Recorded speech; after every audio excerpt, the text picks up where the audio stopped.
The photograph shows people lined up outside a bank during the Great Depression awaiting their relief checks. Figure 6. 1. The Great Depression at times, such as when many people having trouble making ends meet, it is easy to tell how the economy is doing. This photograph shows people lined up during the Great Depression, waiting for relief checks. At other times, when some are doing well and others are not, it is more difficult to ascertain how the economy of a country is doing. Credit. Modification of Waiting for Relief Checks. Calipatria, California, by Dorothea Lange / Library of Congress Prints and Photographs, Division, Washington, D.C. 20540 USA, Public Domain. Chapter Objectives. In this chapter you will learn about measuring the size of the economy, gross domestic product, adjusting nominal values to real values, tracking real GDP over time, comparing GDP among countries, how well GDP measures the well-being of society. Bring it home. How is the economy doing? How does one tell? The 1990s were boom years for the U.S. economy. Beginning in the late 2000s, from 2007 to 2014, economic performance in the U.S. was poor. The economy experienced another period of strong growth between 2014 and 2019, before COVID-19 rocked the world economy in March and April of 2020. What causes the economy to expand or contract? Why do businesses fail when they are making all the right decisions? Why do workers lose their jobs when they are hardworking and productive? Are bad economic times a failure of the market system? Are they a failure of the government? These are all questions of macroeconomics, which we will begin to address in this chapter. We will not be able to answer all of these questions here, but we will start with the basics. How is the economy doing? How can we tell? The macroeconomy includes all buying and selling, all production and consumption, everything that goes on in every market in the economy. How can we get a handle on that? The answer begins more than 80 years ago during the Great Depression. President Franklin D. Roosevelt and his economic advisors knew things were bad, but how could they express and measure just how bad it was? An economist named Simon Kuznets, who later won the Nobel Prize for his work, came up with a way to track what the entire economy is producing. In this chapter, you will learn how the government constructs GDP, how we use it, and why it is so important. Macroeconomics focuses on the economy as a whole, or on whole economies as they interact. What causes recessions? What makes unemployment stay high when recessions are supposed to be over? Why do some countries grow faster than others? Why do some countries have higher standards of living than others? These are all questions that macroeconomics addresses. Macroeconomics involves adding up the economic activity of all households and all businesses in all markets to obtain the overall demand and supply in the economy. However, when we do that, something curious happens. It is not unusual that what results at the macro level is different from the sum of the microeconomic parts. What seems sensible from a microeconomic point of view can have unexpected or counterproductive results at the macroeconomic level. Imagine that you are sitting at an event with a large audience, like a live concert or a basketball game. A few people decide that they want a better view, and so they stand up. However, when these people stand up, they block the view for other people, and the others need to stand up as well if they wish to see. Eventually, nearly everyone is standing up, and as a result, no one can see much better than before. The rational decision of some individuals at the micro level to stand up for a better view ended up as self-defeating at the macro level. This is not macroeconomics, but it is an apt analogy. Macroeconomics is a rather massive subject. How are we going to tackle it? Figure 6.2 illustrates the structure we will use. We will study macroeconomics from 3 different perspectives. What are the macroeconomic goals? Macroeconomics as a discipline does not have goals, but we do have goals for the macroeconomy. What are the frameworks economists can use to analyze the macroeconomy? Finally, what are the policy tools governments can use to manage the macroeconomy? The illustration shows three boxes. The first is goals, the second is framework, the third is policy tools. Within each box are factors pertaining to the box. Figure 6, two macroeconomic goals, framework, and policies. This chart shows what macroeconomics is about.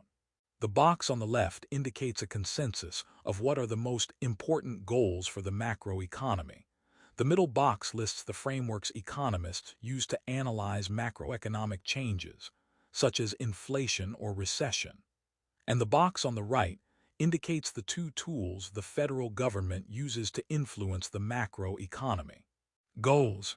In thinking about the macroeconomy's overall health, it is useful to consider three primary goals: economic growth, low unemployment, and low inflation. Economic growth ultimately determines the prevailing standard of living in a country.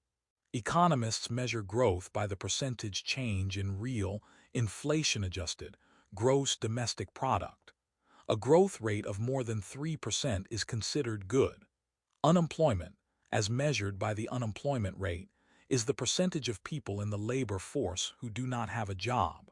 When people lack jobs, the economy is wasting a precious resource, labor, and the result is lower goods and services produced. Unemployment, however, is more than a statistic. It represents people's livelihoods. While measured unemployment is unlikely to ever be zero, economists consider a measured unemployment rate of 5% or less low, good. Inflation is a sustained increase in the overall level of prices and is measured by the Consumer Price Index. If many people face a situation where the prices that they pay for food, shelter, and healthcare are rising much faster than the wages they receive for their labor, there will be widespread unhappiness as their standard of living declines. For that reason, low inflation, an inflation rate of 1–2% is a major goal. Frameworks. As you learn in the micro part of this book, principal tools that economists use are theories and models. See Welcome to Economics. For more on this, in microeconomics, we use the theories of supply and demand.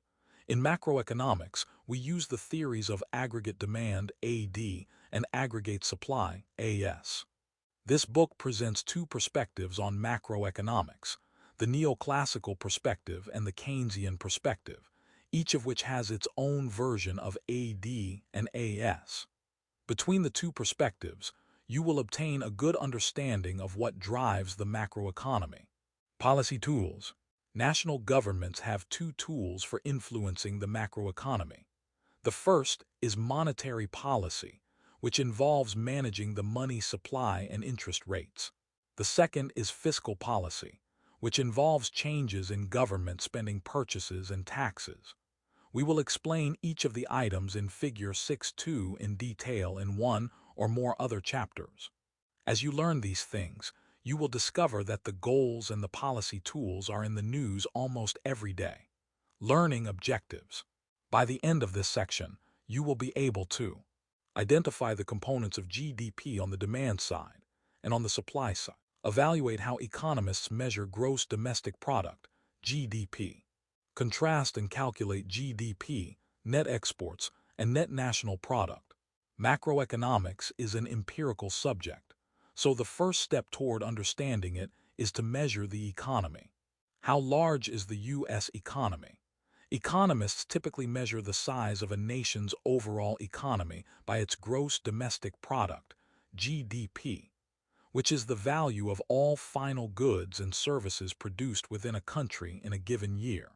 Measuring GDP involves counting the production of millions of different goods and services: smartphones, cars, music downloads, computers, steel, bananas, college educations, and all other new goods and services that a country produced in the current year, and summing them into a total dollar value. This task is straightforward. Take the quantity of everything produced, multiply it by the price at which each product sold, and add up the total. In 2020, the U.S. GDP totaled $20.9 trillion, the largest GDP in the world.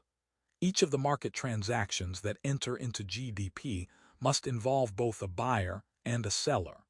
We can measure an economy's GDP either by the total dollar value of what consumers purchase in the economy, or by the total dollar value of what is the country produces.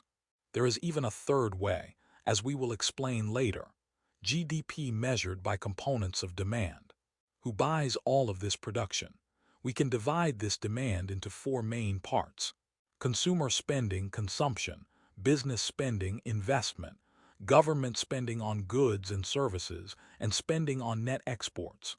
See the following Clear It Up feature to understand what we mean by investment. Table 6. 1 shows how these four components added up to the GDP in 2020.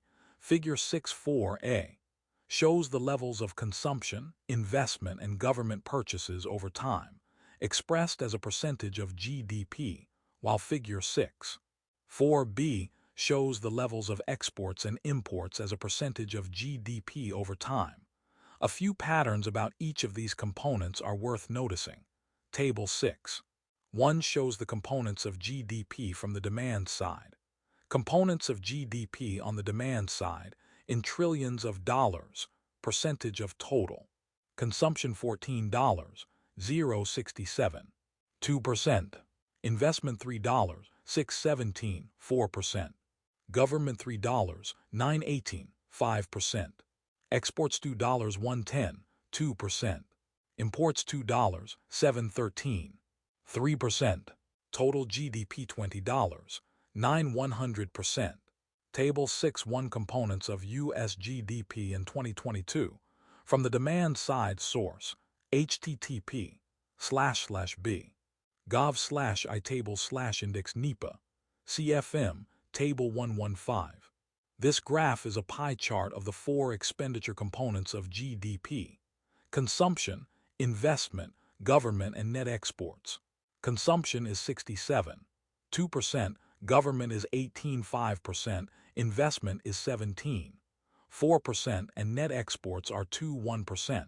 Figure 6.3 Percentage of components of U.S. GDP on the demand side. Consumption makes up over half of the demand side components of the GDP. Totals in the chart do not add to 100% because the net export expenditure, exports minus imports, is actually a negative 3.1% as shown in Table 6.1 source, http://b. gov/itable/index NEPA. CFM, Table 1110. Clear it up. What does the word investment mean? What do economists mean by investment or business spending? In calculating GDP, investment does not refer to purchasing stocks and bonds or trading financial assets. It refers to purchasing new capital goods, that is, new commercial real estate such as buildings, factories, and stores and equipment, residential housing construction, and inventories. Inventories that manufacturers produce this year are included in this year's GDP, even if they are not yet sold. From the accountant's perspective, it is as if the firm invested in its own inventories. Business investment in 2020 was $36 trillion, according to the Bureau of Economic Analysis. There are two graphs illustrated here. The first A shows 3 lines, representing 3 of the spending components of GDP: consumption, investment spending, and government spending. The y-axis measures the percentage of GDP from 0 to 80% in increments of 10%. The x-axis measures time from 1965 to 2020. The line representing consumption is higher than the lines representing government spending and investment.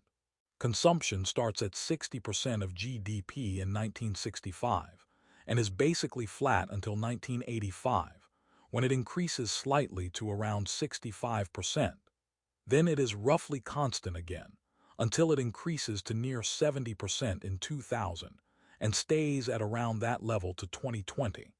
Government spending starts at 21% in 1965 and is roughly constant to 2020, decreasing very slightly to 20% by 2020.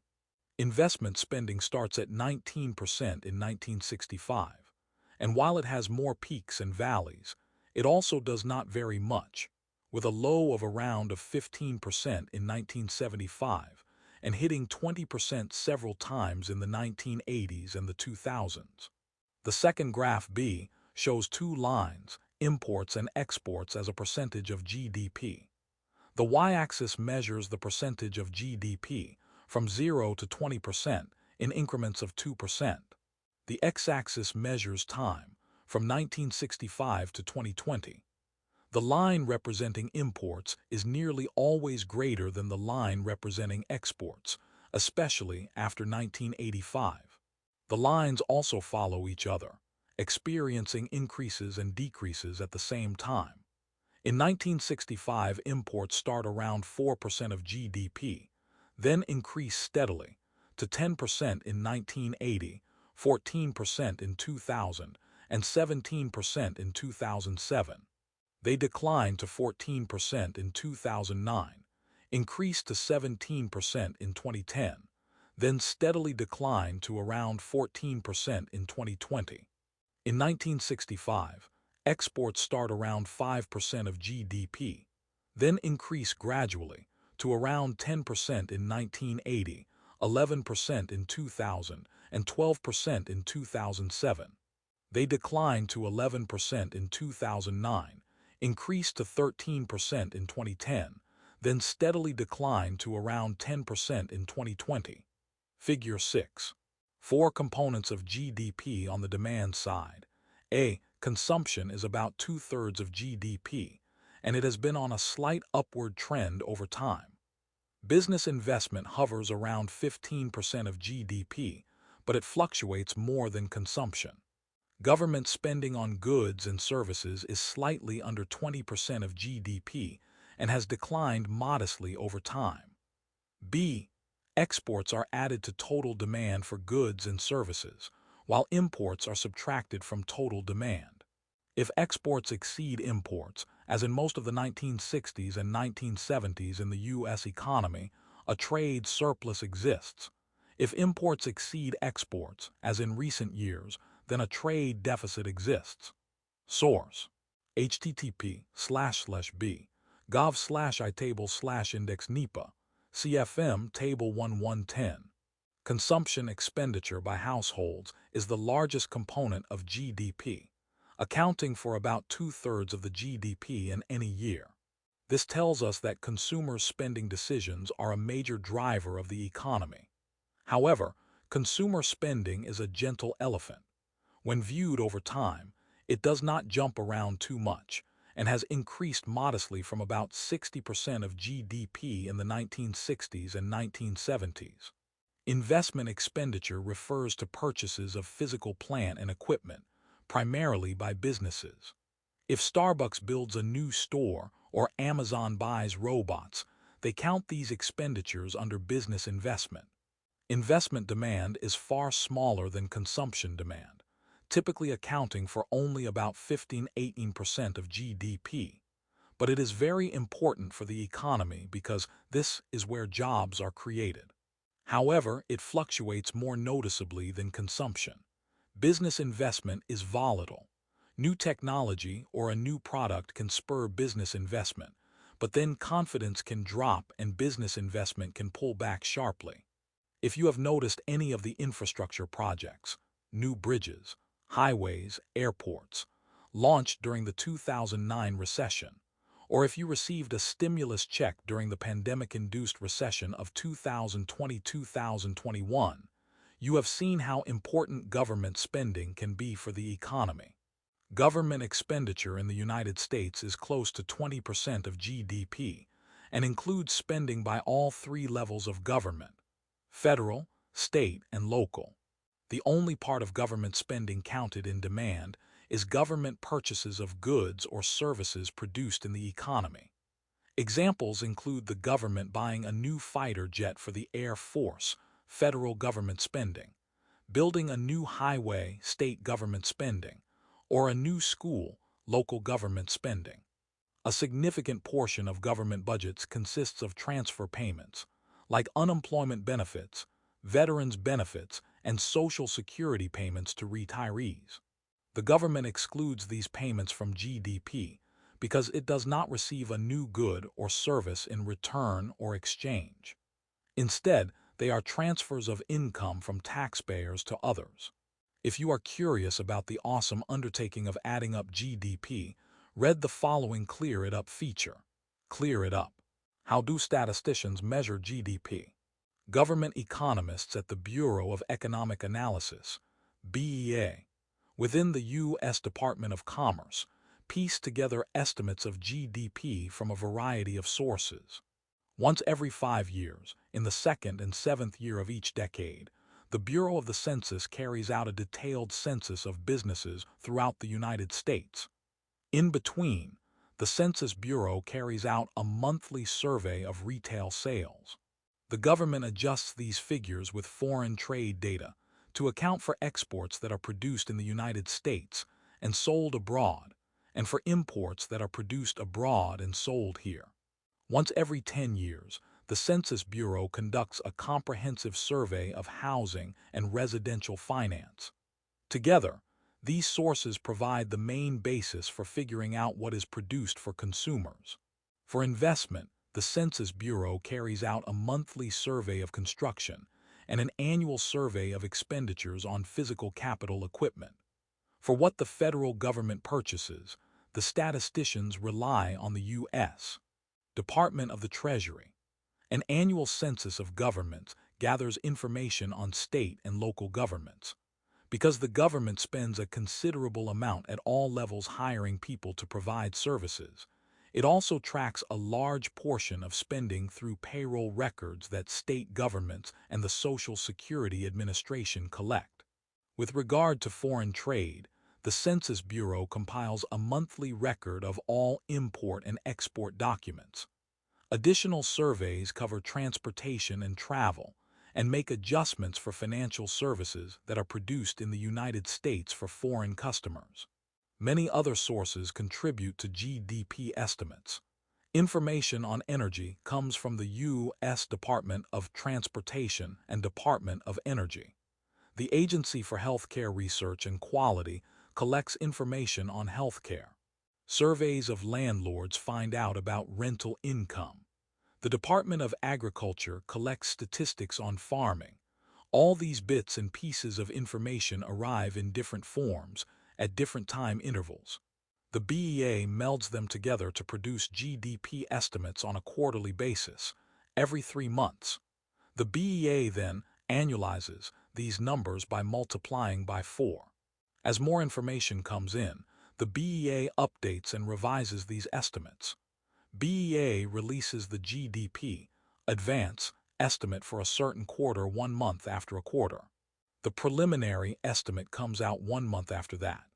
The BEA publishes the final estimate 1 month later, but it is not actually final. In July, the BEA releases roughly updated estimates for the previous calendar year.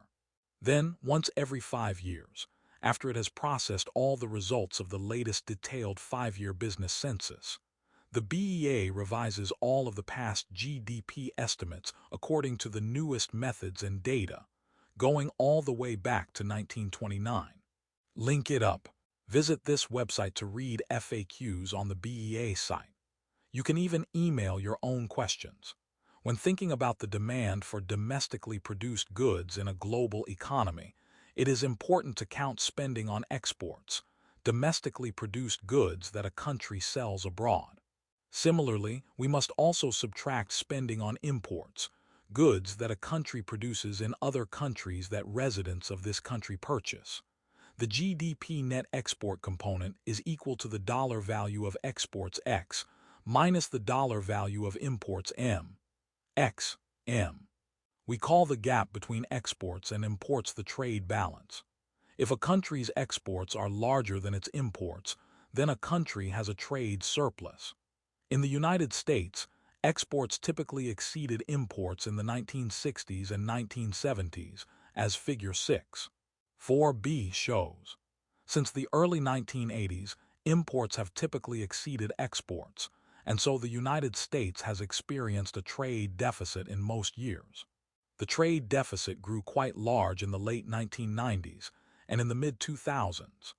Figure 6.4b also shows that imports and exports have both risen substantially in recent decades, even after the declines during the Great Recession between 2008 and 2009.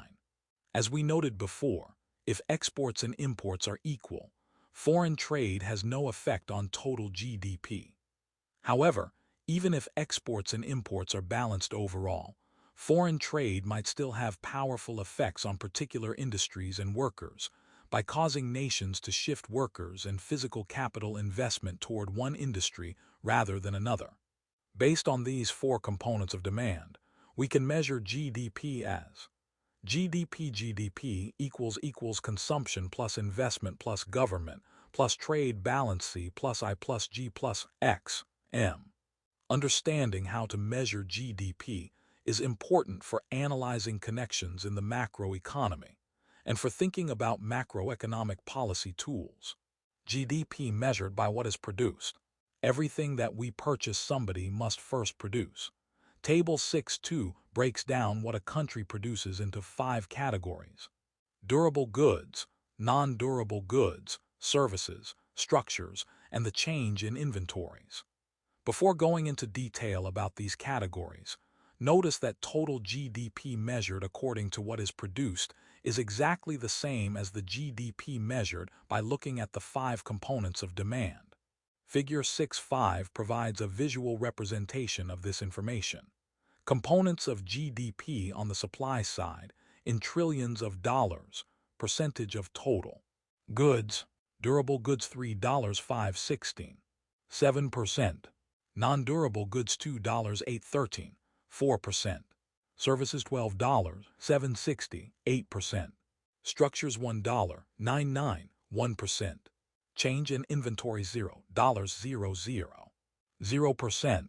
Total GDP $20, 100%. Table 6.2 components of U.S. GDP on the production side, 2020, source, http://b. gov/itable/index NEPA, CFM, Table 125. This is a pie chart illustrating the major components of GDP on the production side. 5 slices are shown, representing services, durable goods, non-durable goods, structures, and changes in inventories. The largest component is services at 68%, followed by durable goods at 16%. 7%, then non-durable goods at 13.4%.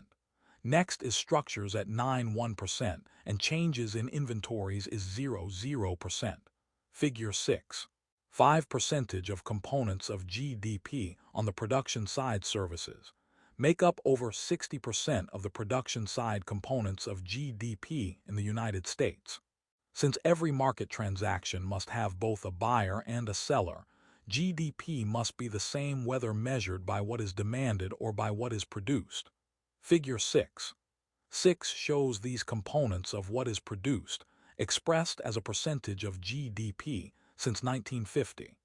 This graph illustrates 4 lines, each representing a component of GDP on the production side. There is a line for services, durable goods, non-durable goods, and structures. The y-axis measures percentage of GDP from 0 to 65% in 5% increments. The x-axis shows years from 1970 to 2020. The line for services is above the other 3. In 1965, services is around 49% of GDP and increases over time to around 65% in 2010, declining slightly to 60% in 2020. Durable goods is 20% in 1965 and is relatively constant until 2020. Non-durable goods starts at 21% in 1965, then slowly declines to 15% in 2020. In 1965, structures are 10% of GDP and is relatively flat until 2008, when it declines to 7% in 2010, then it increases to 10% in 2020. Figure 6. 6 types of production services are the largest single component of total supply, representing over 60% of GDP, up from about 45% in the early 1950s. Durable and non-durable goods constitute the manufacturing sector, and they have declined from 40% of GDP in 1950 to about 30% in 2016. Non-durable goods used to be larger than durable goods, but in recent years, non-durable goods have been dropping to below the share of durable goods, which is less than 20% of GDP. Structures hover around 10% of GDP. We do not show here the change in inventories, the final component of aggregate supply. It is typically less than 1% of GDP. In thinking about what is produced in the economy, many non-economists immediately focus on solid, long-lasting goods like cars and computers. By far the largest part of GDP, however, is services. Moreover, services have been a growing share of GDP over time. A detailed breakdown of the leading service industries would include healthcare, education, and legal and financial services. It has been decades since most of the U.S. economy involved making solid objects. Instead, the most common jobs in a modern economy involve a worker looking at pieces of paper or a computer screen, meeting with co-workers, customers, or suppliers, or making phone calls. Even within the overall category of goods, long-lasting durable goods like cars and refrigerators are about the same share of the economy as short-lived non-durable goods like food and clothing. The category of structures includes everything from homes to office buildings, shopping malls, and factories. Inventories is a small category that refers to the goods that one business has produced but has not yet sold to consumers, and are still sitting in warehouses and on shelves. The amount of inventory sitting on shelves tends to decline if business is better than expected, or to rise if business is worse than expected. Another way to measure GDP. The national income approach GDP is a measure of what is produced in a nation. The primary way GDP is estimated is with the expenditure approach we discussed above, but there is another way. Everything a firm produces when sold becomes revenues to the firm. Businesses use revenues to pay their bills, wages and salaries for labor, interest and dividends for capital, rent for land, profit to the entrepreneur, etc. So adding up all the income produced in a year provides a second way of measuring GDP. This is why the terms GDP and national income are sometimes used interchangeably. The total value of a nation's output is equal to the total value of a nation's income. The problem of double counting, we define GDP as the current value of all final goods and services produced in a nation in a year. What are final goods? They are goods at the furthest stage of production at the end of a year. Statisticians who calculate GDP must avoid the mistake of double counting, in which they count output more than once as it travels through the production stages. For example, imagine what would happen if government statisticians first counted the value of tires that a tire manufacturer produces, and then counted the value of a new truck that an automaker sold that contains those tires. In this example, the statisticians would have counted the value of the tires twice, because the truck's price includes the value of the tires. To avoid this problem, which would overstate the size of the economy considerably, government statisticians count just the value of final goods and services in the chain of production that are sold for consumption, investment, government, and trade purposes. Statisticians exclude intermediate goods, which are goods that go into producing other goods, from GDP calculations. From the example above, they will only count the Ford truck's value. The value of what businesses provide to other businesses is captured in the final products at the end of the production chain. The concept of GDP is fairly straightforward. It is just the dollar value of all final goods and services produced in the economy in a year. In our decentralized, market-oriented economy, actually calculating the more than $21 trillion U.S. GDP, along with how it is changing every few months, is a full-time job for a brigade of government statisticians. What is counted in GDP, what is not included in GDP consumption, intermediate goods business investment, transfer payments and non-market activities government spending on goods and services, used goods net, exports illegal goods table 6. 3. Counting GDP, notice the items that are not counted into GDP, as table 6.3 outlines. The sales of used goods are not included because they were produced in a previous year and are part of that year's GDP. The entire underground economy of services paid under the table and illegal sales should be counted, but is not, because it is impossible to track these sales. In Friedrich Schneider's recent study of shadow economies, he estimated the underground economy in the United States to be 6% of GDP, or close to $2 trillion in 2013 alone. Transfer payments, such as payment by the government to individuals, are not included because they do not represent production. Also, production of some goods, such as home production as when you make your breakfast, is not counted because these goods are not sold in the marketplace.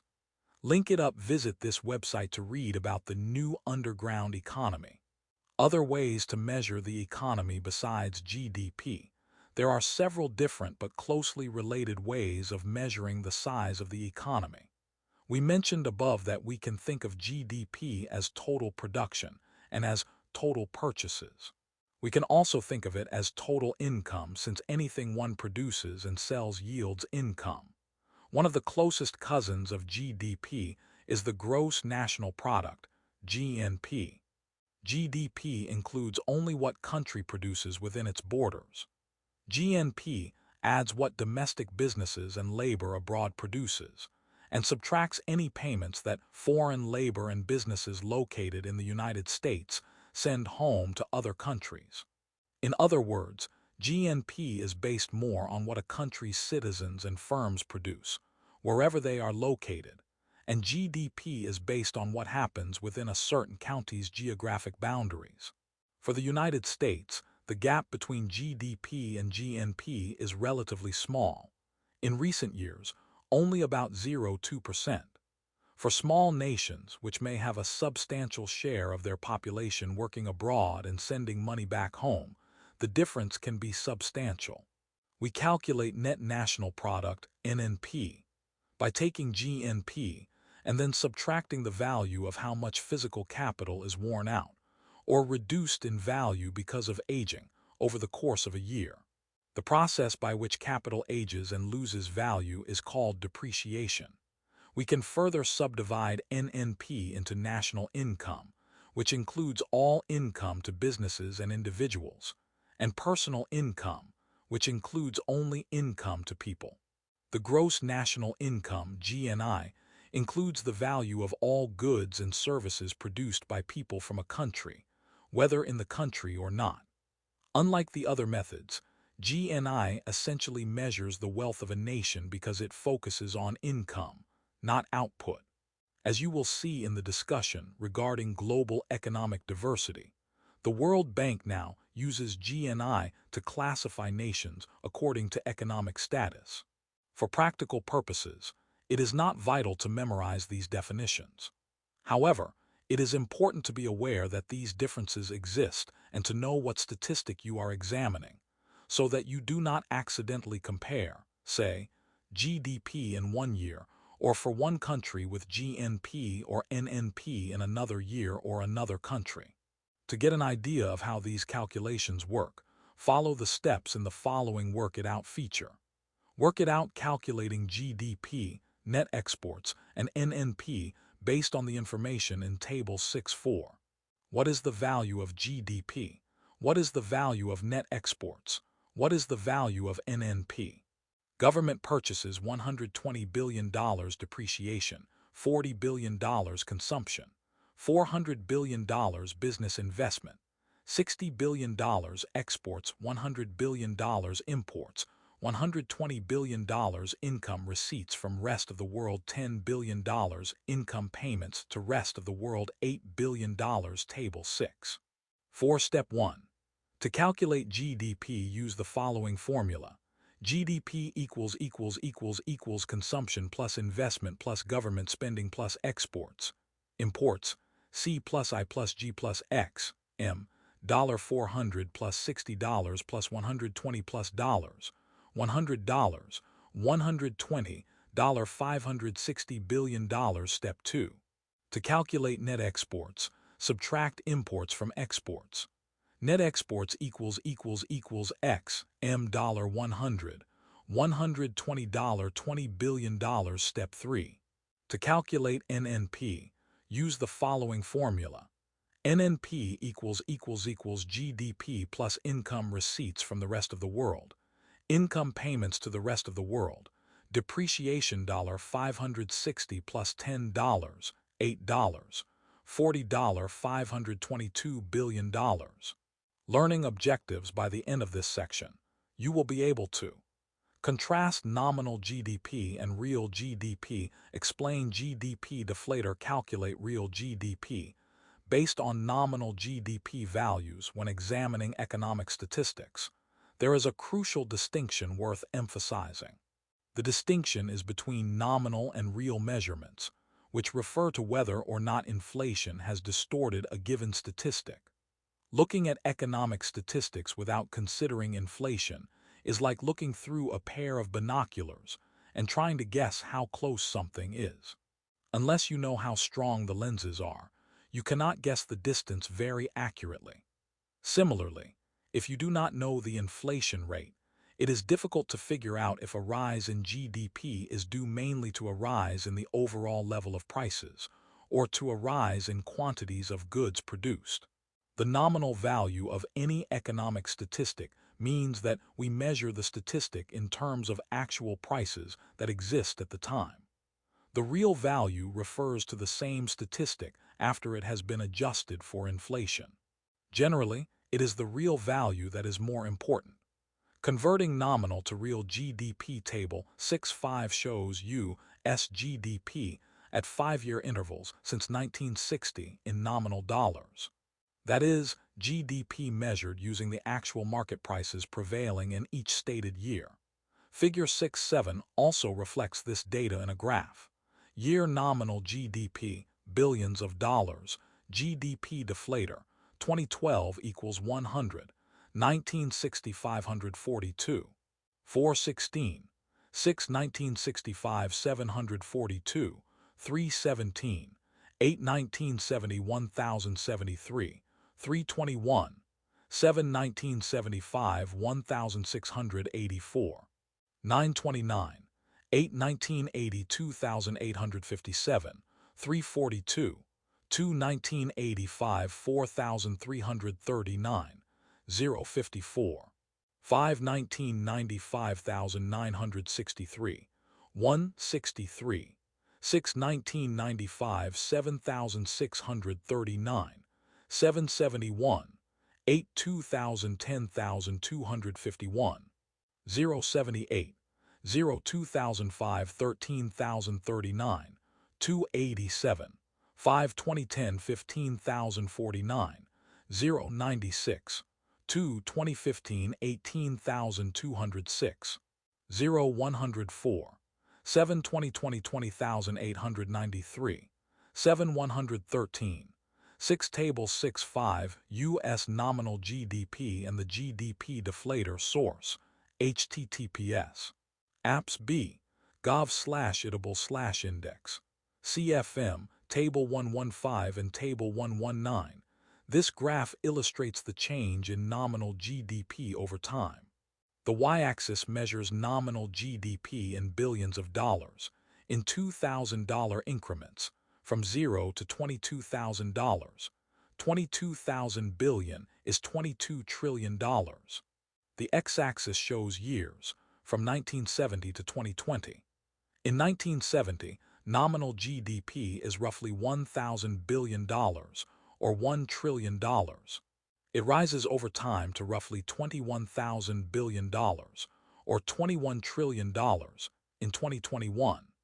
Figure 6.7 U.S. nominal GDP, 1962,020 nominal GDP values have risen exponentially from 1960 through 2020, according to the BEA. If an unwary analyst compared nominal GDP in 1960 to nominal GDP in 2010, it might appear that national output had risen by a factor of more than 38 over this time. That is, GDP of $20. 9 trillion in 2020 divided by GDP of $543 billion in 1960 equals 38. This conclusion would be highly misleading. Recall that we define nominal GDP as the quantity of every final good or service produced multiplied by the price at which it was sold, summed up for all goods and services. In order to see how much production has actually increased, we need to extract the effects of higher prices on nominal GDP. We can easily accomplish this using the GDP deflator. The GDP deflator is a price index measuring the average prices of all final goods and services included in the economy. We explore price indices in detail and how we compute them in inflation, but this definition will do in the context of this chapter. Table 6.5 provides the GDP deflator data, and Figure 6.8 shows it graphically. This graph illustrates the change in the GDP deflator price index over time. The y-axis measures GDP deflator in increments of 20, from 0 to 120, and it is noted that the base year is 2012, and in the base year the GDP deflator equals 100. The x-axis shows years, from 1970 to 2020. In 1970, the GDP deflator is around 21, and it rises over time to around 120 in 2021. Figure 6. 8 U.S. GDP deflator, 1962,020. Much like nominal GDP, the GDP deflator has risen exponentially from 1960 through 2010. Source: BEA, HTTPS. Apps B, gov/itable/index. CFM, Table 119. Figure 6.8 shows that the price level has risen dramatically since 1960. The price level in 2020 was 7 times higher than in 1960. The deflator for 2020 was 113 versus a level of 17 in 1960. Clearly, much of the growth in nominal GDP was due to inflation, not an actual change in the quantity of goods and services produced.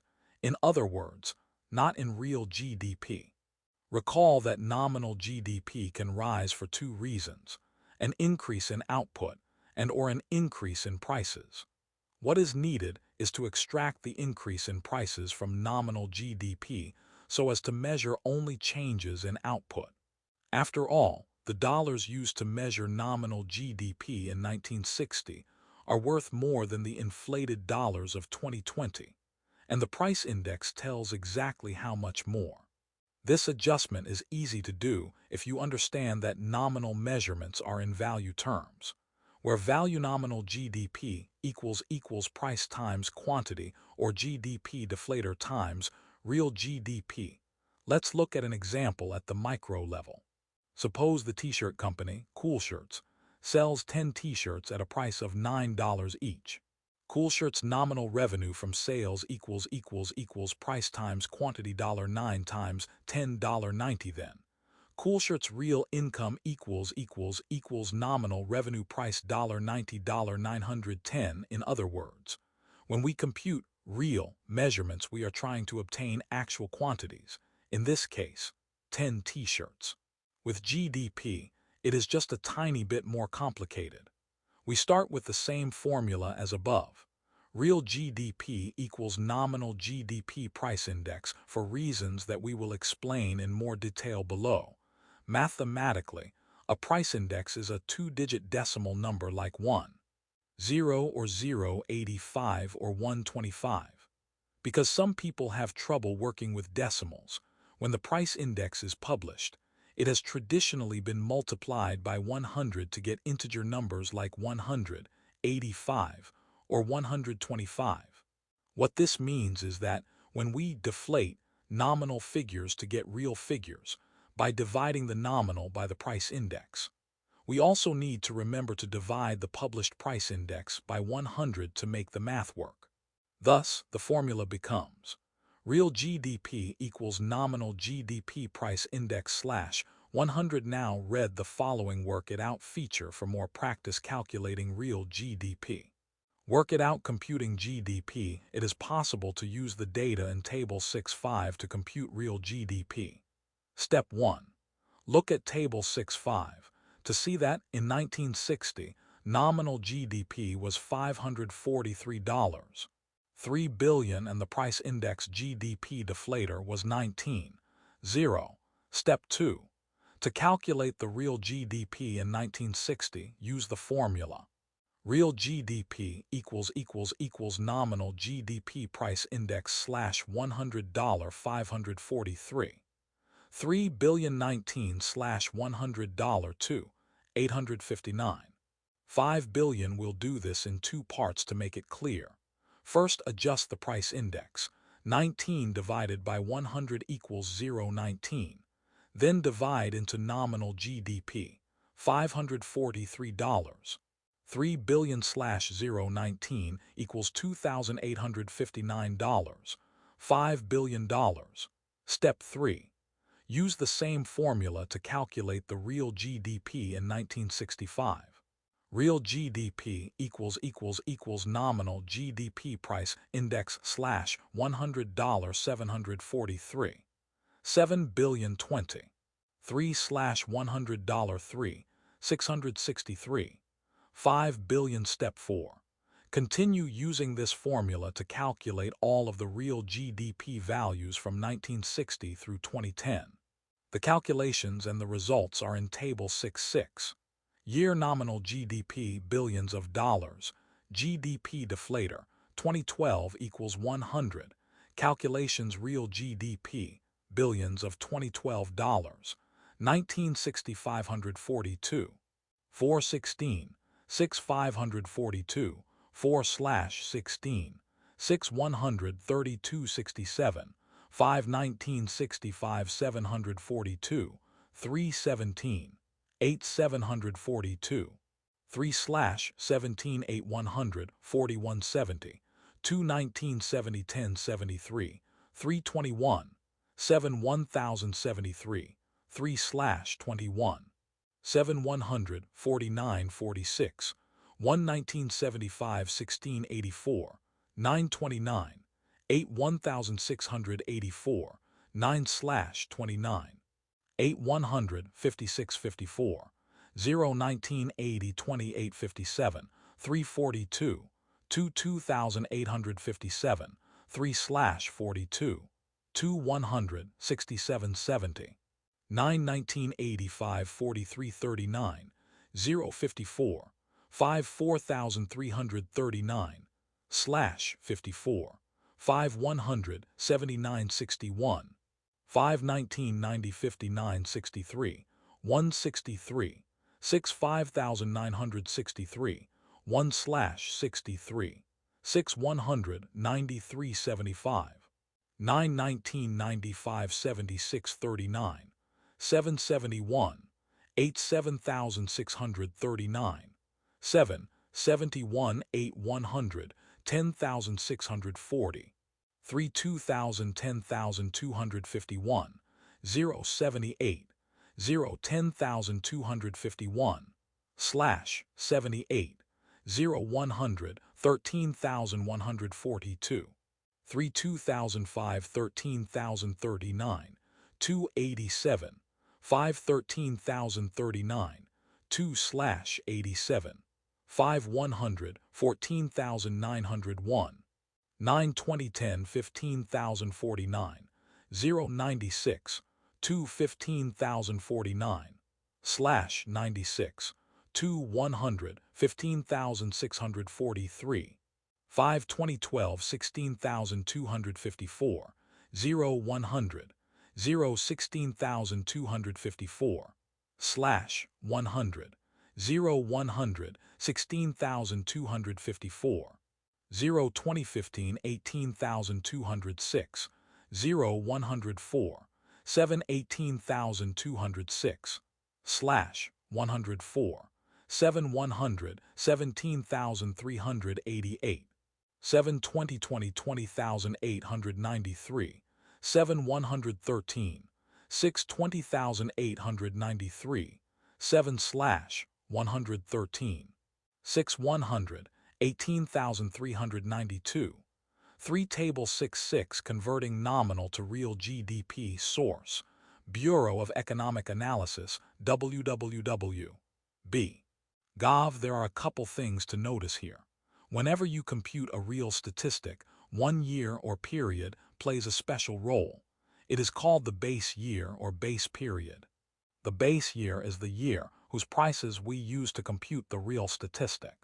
When we calculate real GDP, for example, we take the quantities of goods and services produced in each year, for example, 1960 or 1973, and multiply them by their prices in the base year, in this case, 2005. So we get a measure of GDP that uses prices that do not change from year to year. That is why real GDP is labeled constant dollars, or, in this example, 2012 dollars, which means that real GDP is constructed using prices that existed in 2005. While the example here uses 2012 as the base year, more generally, you can use any year as the base year. The formula is GDP deflator equals nominal GDP real GDP times 100, rearranging the formula and using the data from 2012. Real GDP equals nominal GDP price index slash $100 16, 254 billion 100 slash $100 16, 254 billion, comparing real GDP and nominal GDP for 2012. You see they are the same. This is no accident. It is because we have chosen 2012 as the base year in this example. Since the price index in the base year always has a value of 100, by definition, nominal and real GDP are always the same in the base year. Look at the data for 2015. Real GDP equals nominal GDP price index slash $100 18, 206 billion 104, 7 slash $100 17, 388. 7 billion. Use this data to make another observation. As long as inflation is positive, meaning prices increase on average from year to year, real GDP should be less than nominal GDP in any year after the base year. The reason for this should be clear. The value of nominal GDP is inflated by inflation. Similarly, as long as inflation is positive, real GDP should be greater than nominal GDP in any year before the base year. Figure 6.9 shows the U.S. nominal and real GDP since 1960.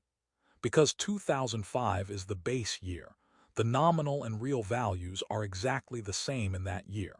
However, over time, the rise in nominal GDP looks much larger than the rise in real GDP. That is, the nominal GDP line rises more steeply than the real GDP line, because the presence of inflation, especially in the 1970s, exaggerates the rise in nominal GDP. This graph illustrates two lines, nominal GDP over time and real GDP over time. The y-axis measures GDP in billions of dollars, in $2,000 increments, from 0 to $22,000. 22,000 billion is $22 trillion. The x-axis shows years, from 1970 to 2020. Real GDP in 1970 is approximately 5,000 billion, or $5 trillion, and nominal GDP is roughly $1,000 billion, or $1 trillion. From 1970 to 2011, real GDP is above nominal GDP. Both lines increase over time and they intersect in 2012, the base year of the GDP deflator, and from there nominal GDP is greater than real GDP. In 2021, nominal GDP is roughly $21,000 billion, or $21 trillion, and real GDP is roughly $18,000 billion or $18 trillion. Figure 6. 9 U.S. nominal and real GDP, 1960-2020. The red line measures U.S. GDP in nominal dollars. The black line measures U.S. GDP in real dollars, where all dollar values are converted to 2012 dollars. Since we express real GDP in 2012 dollars, the two lines cross in 2012. However, real GDP will appear higher than nominal GDP in the years before 2012, because dollars were worth less in 2012 than in previous years. Conversely, real GDP will appear lower in the years after 2012, because dollars were worth more in 2012 than in later years. Let's return to the question that we posed originally. How much did GDP increase in real terms? What was the real GDP growth rate from 1960 to 2020? To find the real growth rate, we apply the formula for percentage change. 2020 real GDP, 1960 real GDP, 1960 real GDP times 10,018,392. 3. 3,267. 53,267. 5 times 100 equals percent change, 463%. In other words, the U.S. economy has increased real production of goods and services by nearly a factor of 5 since 1960. Of course, that understates the material improvement since it fails to capture improvements in the quality of products and the invention of new products. There is a quicker way to answer this question approximately, using another math trick, because nominal percent change in nominal percent change in quantity equals price times quantity percent change in price plus percent change in quantity percent change in nominal percent change in price. Therefore, real GDP growth rate percent change in quantity equals the growth rate in nominal GDP percent change in value minus the inflation rate percent change in price. Note that using this equation provides an approximation for small changes in the levels. For more accurate measures, one should use the first formula. Learning objectives. By the end of this section, you will be able to explain recessions, depressions, peaks and troughs, evaluate the importance of tracking real GDP over time when news reports indicate that the economy grew 1.2% in the first quarter. The reports are referring to the percentage change in real GDP. By convention, governments report GDP growth at an annualized rate.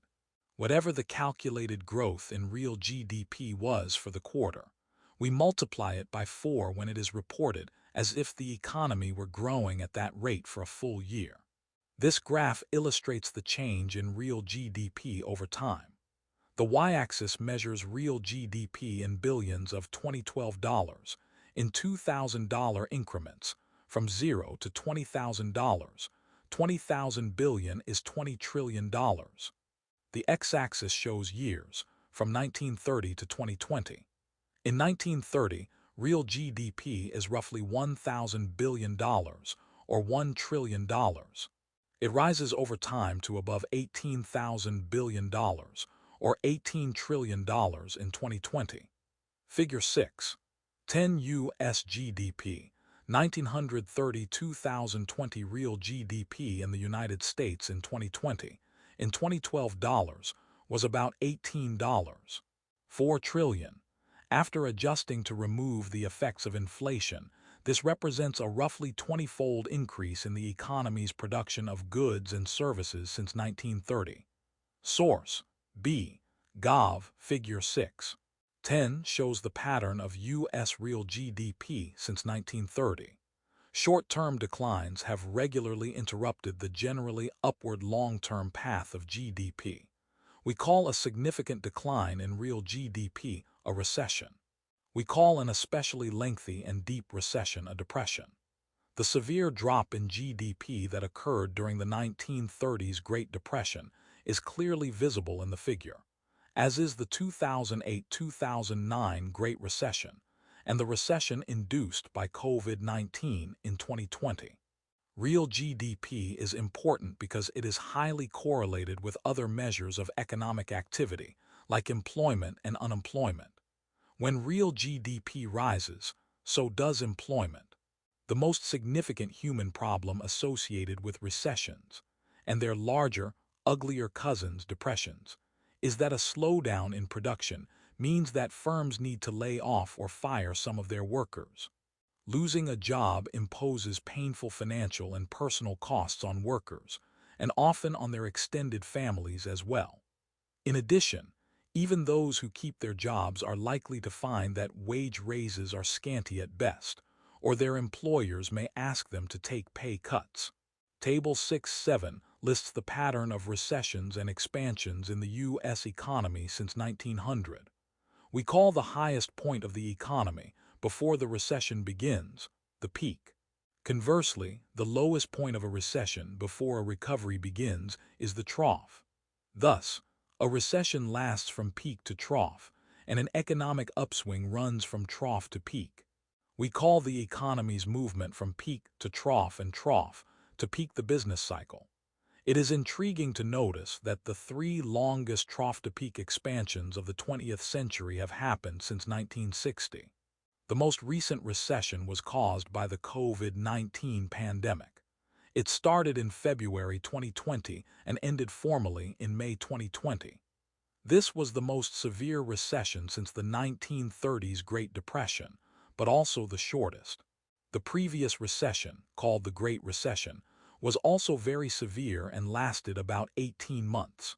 The expansion starting in June 2009, the trough from the Great Recession, was the longest on record, ending 128 months with the pandemic-induced recession.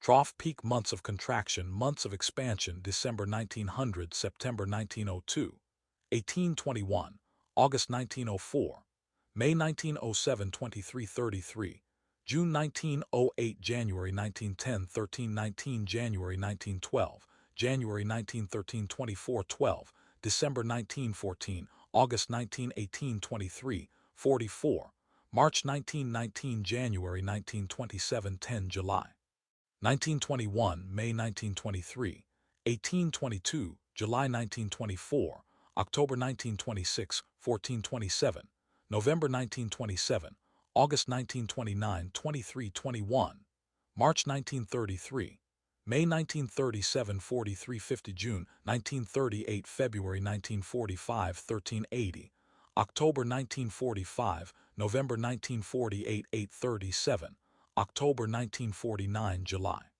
1953, 1145, May 1954, August 1957, 1039, April 1958, April 1968, 24, February 1961, December 1969, 106, November 1970, November 1973, 1136, March 1975, January 1980, 1658, July 1980, July 1980, 1612, November 1982, July 1990, 1692, March 1991, March 2001, 8120, November 2001, December 2007, 873, January 2009, February 2022, 128, April 2020, TBD, TBD, TBD. Table 6.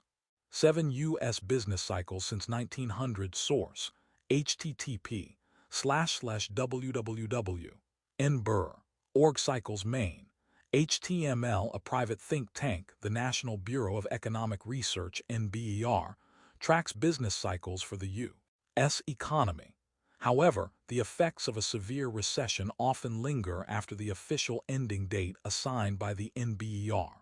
Learning objectives: by the end of this section, you will be able to explain how we can use GDP to compare the economic welfare of different nations, calculate the conversion of GDP to a common currency.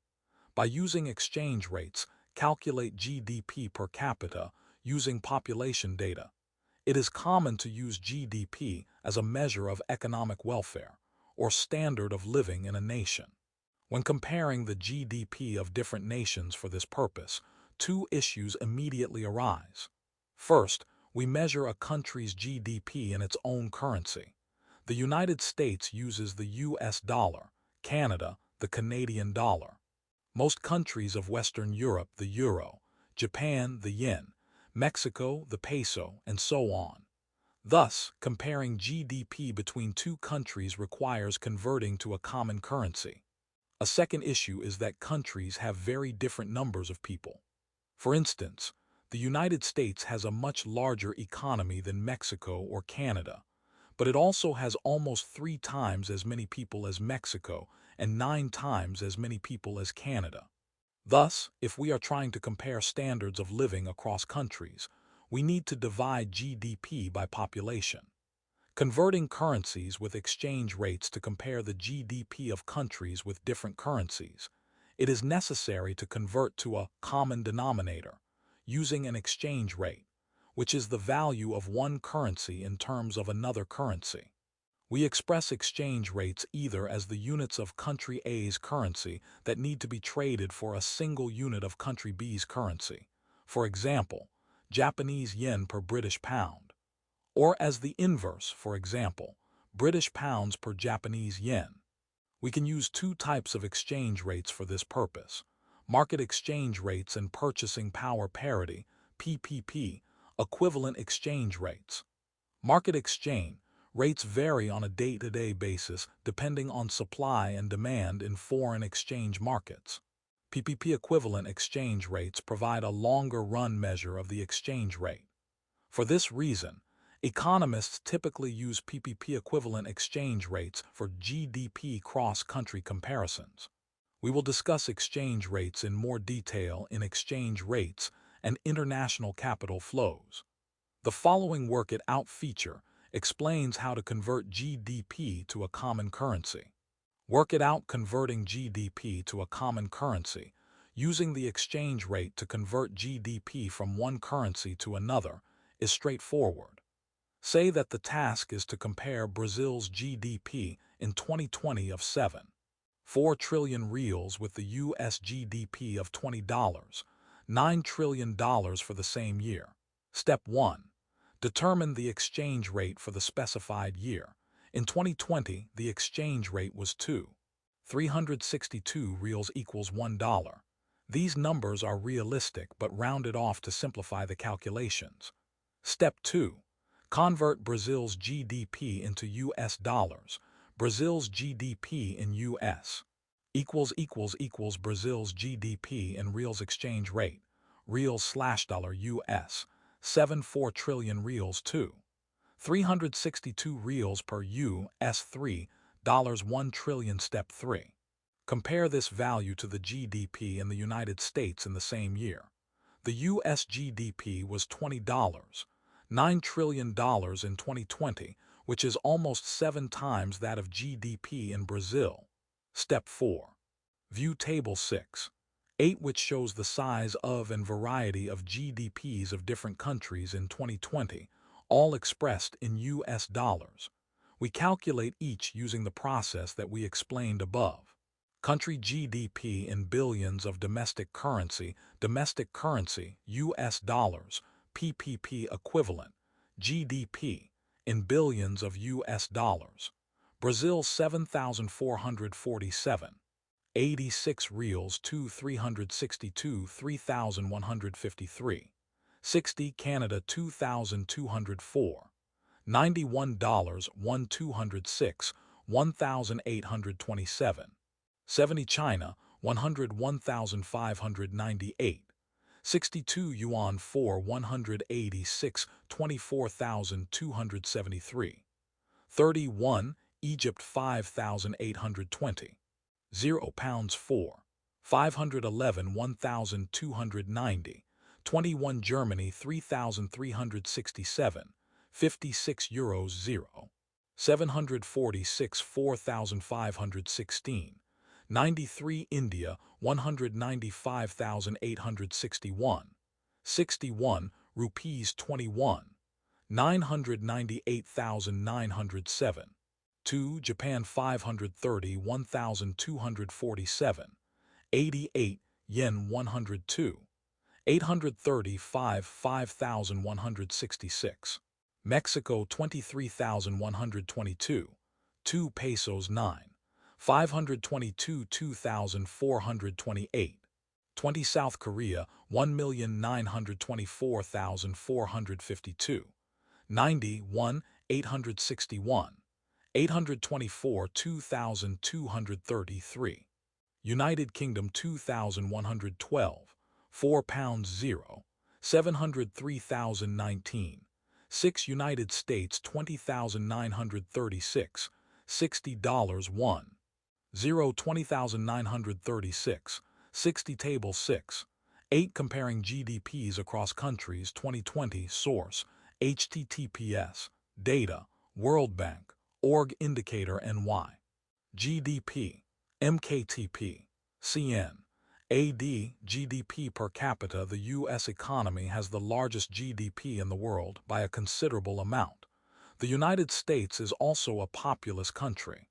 In fact, it is the third largest country by population in the world, although well behind China and India. Is the U.S. economy larger than other countries just because the United States has more people than most other countries, or because the U.S. economy is actually larger on a per-person basis? We can answer this question by calculating a country's GDP per capita, that is, the GDP divided by the population. GDP per capita equals GDP population, the second column of Table 6. 9 lists the GDP of the same selection of countries that appeared in the previous tracking real GDP over time and Table 6. 8 showing their GDP as converted into US dollars, which is the same as the last column of the previous table.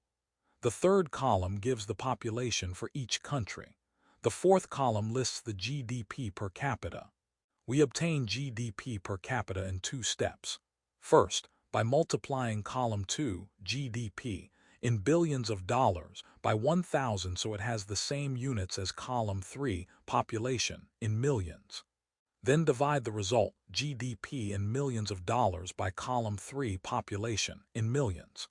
Country GDP in billions of US dollars, population in millions, per capita GDP in US dollars, Brazil 3,153, 6,212, 56 14,836, 27 Canada 1,827, 7138, 0 48,097, 62 China 24,273, 36 1,402, 11 17,312, 2 Egypt 1,290, 21 102, 33 12,608, 30 Germany 4,516, 94 83, 24 54,263, 99 India 8,907, 3 1,380,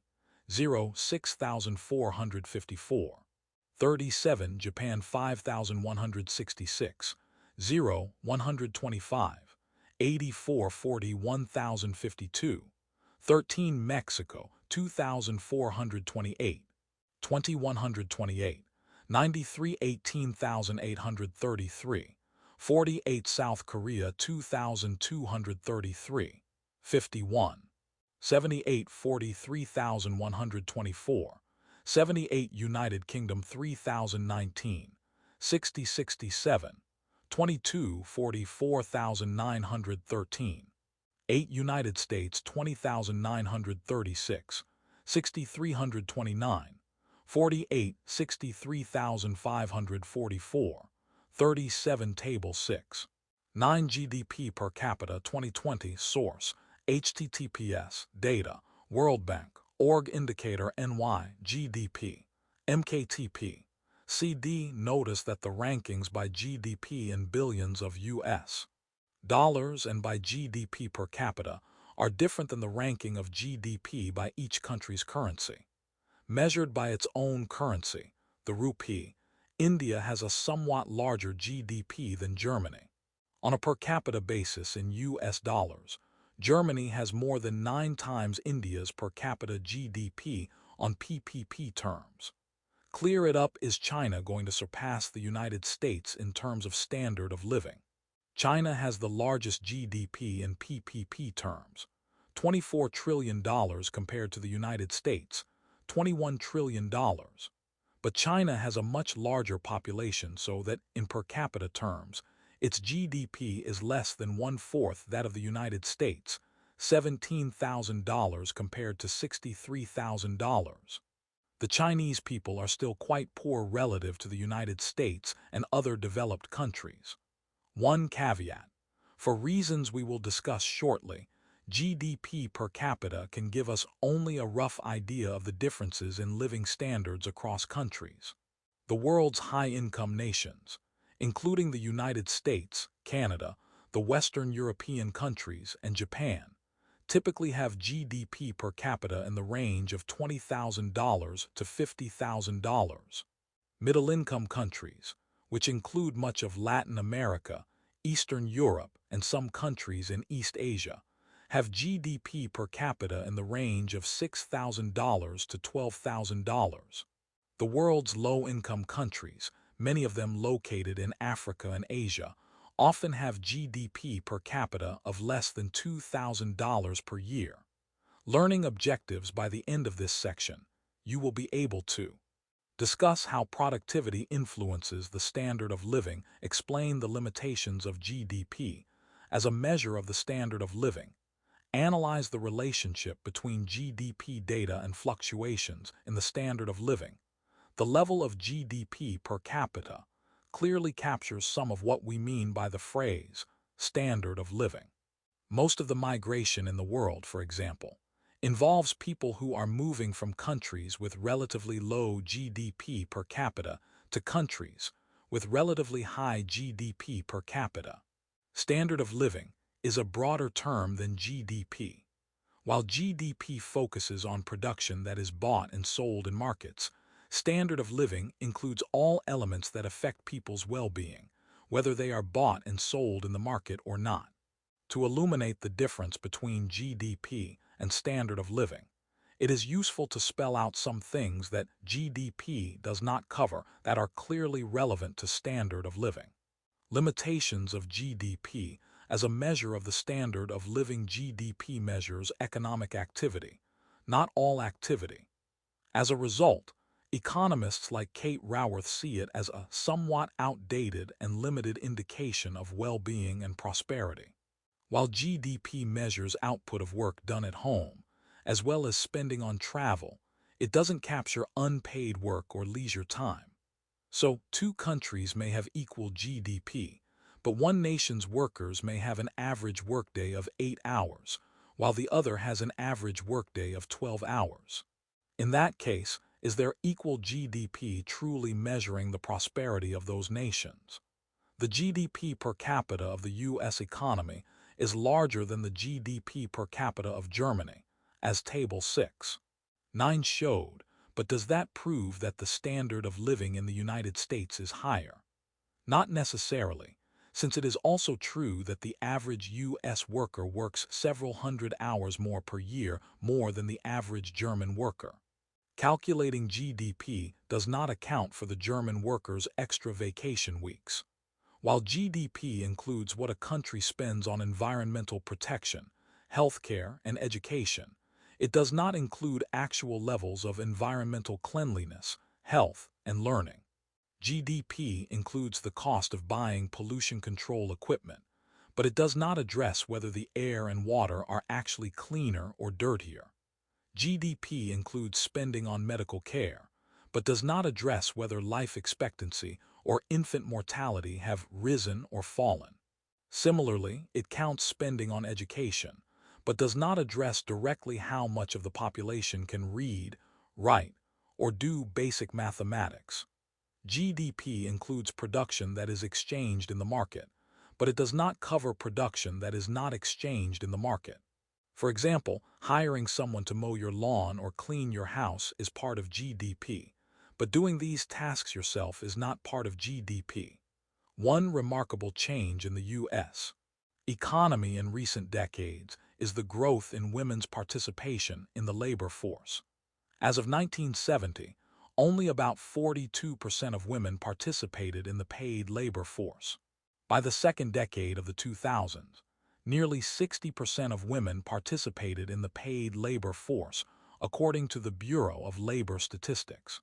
As women are now in the labor force, many of the services they used to produce in the non-market economy, like food preparation and child care, have shifted to some extent into the market economy, which makes the GDP appear larger even if people actually are not consuming more services.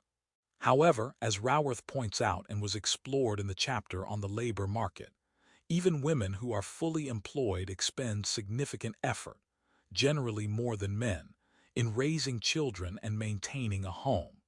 Raworth advocates that economic measures include monetized and unmonetized goods and services, so that the status and contributors to each economy are more accurate. GDP has nothing to say about the level of inequality in society. GDP per capita is only an average. When GDP per capita rises by 5%, it could mean that GDP for everyone in the society has risen by 5%, or that GDP of some groups has risen by more while that of others has risen by less, or even declined. GDP also has nothing in particular to say about the amount of variety available. If a family buys 100 loaves of bread in a year, GDP does not care whether they are all white bread, or whether the family can choose from wheat, rye, pumpernickel, and many others. It just looks at the total amount the family spends on bread. Likewise, GDP has nothing much to say about what technology and products are available. The standard of living in, for example, 1950 or 1900, was not affected only by how much money people had. It was also affected by what they could buy. No matter how much money you had in 1950, you could not buy an iPhone or a personal computer. In certain cases, it is not clear that a rise in GDP is even a good thing. If a city is wrecked by a hurricane and then experiences a surge of rebuilding construction activity, it would be peculiar to claim that the hurricane was therefore economically beneficial. If people are led by a rising fear of crime to pay for installing bars and burglar alarms on all their windows, it is hard to believe that this increase in GDP has made them better off. Similarly, some people would argue that sales of certain goods, like pornography or extremely violent movies, do not represent a gain to society's standard of living. Does a rise in GDP overstate or understate the rise in the standard of living? The fact that GDP per capita does not fully capture the broader idea of standard of living has led to a concern that the increases in GDP over time are illusory. It is theoretically possible that while GDP is rising, the standard of living could be falling if human health, environmental cleanliness, and other factors that are not included in GDP are worsening. Fortunately, this fear appears to be overstated. In some ways, the rise in GDP understates the actual rise in the standard of living. For example, the typical workweek for a U.S. worker has fallen over the last century from about 60 hours per week to less than 40 hours per week. Life expectancy and health have risen dramatically, and so has the average level of education. Since 1970, the air and water in the United States have generally been getting cleaner. Companies have developed new technologies for entertainment, travel, information, and health. A much wider variety of basic products like food and clothing is available today than several decades ago. Because GDP does not capture leisure, health, a cleaner environment, the possibilities that new technology creates, or an increase in variety, the actual rise in the standard of living for Americans in recent decades has exceeded the rise in GDP. On the other side, crime rates, traffic congestion levels, and income inequality are higher in the United States now than they were in the 1960s. Moreover, A substantial number of services that women primarily provided in the non-market economy are now part of the market economy that GDP counts. By ignoring these factors, GDP would tend to overstate the true rise in the standard of living. Link it up. Visit this website to read about the American dream and standards of living. GDP is rough, but useful. A high level of GDP should not be the only goal of macroeconomic policy or government policy more broadly. Even though GDP does not measure the broader standard of living with any precision, it does measure production well, and it does indicate when a country is materially better or worse off in terms of jobs and incomes. In most countries, a significantly higher GDP per capita occurs hand in hand with other improvements in everyday life along many dimensions, like education, health, and environmental protection. No single number can capture all the elements of a term as broad as standard of living. Nonetheless, GDP per capita is a reasonable, rough and ready measure of the standard of living. Bring it home. How is the economy doing? How does one tell? To determine the state of the economy, one needs to examine economic indicators, such as GDP. To calculate GDP is quite an undertaking. It is the broadest measure of a nation's economic activity, and we owe a debt to Simon Kuznets, the creator of the measurement, for that. The sheer size of the U.S. economy as measured by nominal GDP is huge. As of the third quarter of 2021, $23.2 trillion worth of goods and services were produced annually. During the COVID-19-induced recession, which lasted just 2 months according to NBER and was concentrated across quarters 1 and 2 of 2020, real GDP dropped 9%, much larger and quicker of a drop than during the previous economic downturn, the Great Recession, 2007-2009. The economy quickly bounced back, and as of quarter 1 of 2021, real GDP had slightly surpassed the level it was at prior to the start of the pandemic. These statistics show the severity of the pandemic-induced recession, and while real GDP fully recovered, there are other ways in which the economy has not. While GDP and GDP per capita give us a rough estimate of a nation's standard of living, there are many other ways to track the health of the economy.